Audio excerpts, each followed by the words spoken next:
Pastor David Mays closed the door to the church heading for his car at the parking lot when he suddenly remembered that he had forgotten his wallet in the chest drawer of his tiny church office. He would have loved to go straight home but knew that there was no food left at home, and Rose, his wife, had informed him that she will like him to get some foodstuffs from the local grocery shop.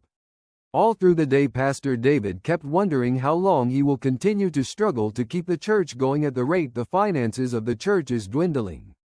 He cannot thank God enough for the support of the few faithful members who from time to time pays their tithes and extends support to him and his family. He took over the running of the church from the former pastor that was fired by the elders for financial mismanagement, an act that made some members to leave the church and caused a division in the leadership of the church, because though things was going wrong, certain loyals were still in support of the pastor, and when the pastor left, all those that supported the pastor despite the odds left the church, leaving behind a few.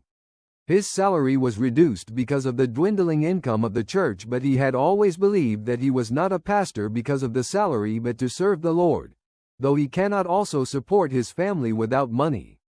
He thought about the former church he pastored, New Covenant Church. He was okay financially and everything was going well when a young man walked into the church and demanded to have his wedding in the church, but knowing that he was still new, the pastor insisted he come with his spouse-to-be and go through a marriage counseling before the approval.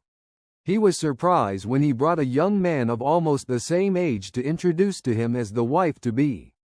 Surprised, he told them bluntly that he was not called to join same-sex in marriage and the Lord forbids such action.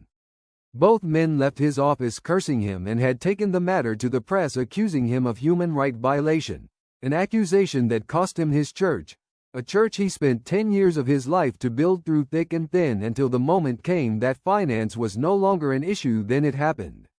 The elders called him to a meeting at the heat of the case and asked him to resign because they were afraid of losing their tax exemption status and distanced themselves from him when he needed them most. He left the church and had nowhere to preach until the present church asked him to take over the church, happy and satisfied with his right standing even against government laws that is forcing even long-standing ministers to compromise their stand. As he stepped into his office, he was glad he had to return to the office because he discovered his cell phone was equally left on the table. He had been thinking seriously of late, and that had made him to forget important things. When he lifted the phone, he saw several missed calls from his wife and wondered what had happened, because she does not usually call him insistently, because she has always been careful of calling back after the first ring because she knew he could be praying or driving. But 5 missed calls within a short time spelt trouble. He dialed back her number and immediately froze when her voice came on the line. "What happened? What is it? Tell me," he stammered as he heard her crying and trying to make a word of the situation. He quickly closed the church and headed home, praying every second of the way. "Oh, Lord, please help me. Lord, help me," he muttered as he sped his way home.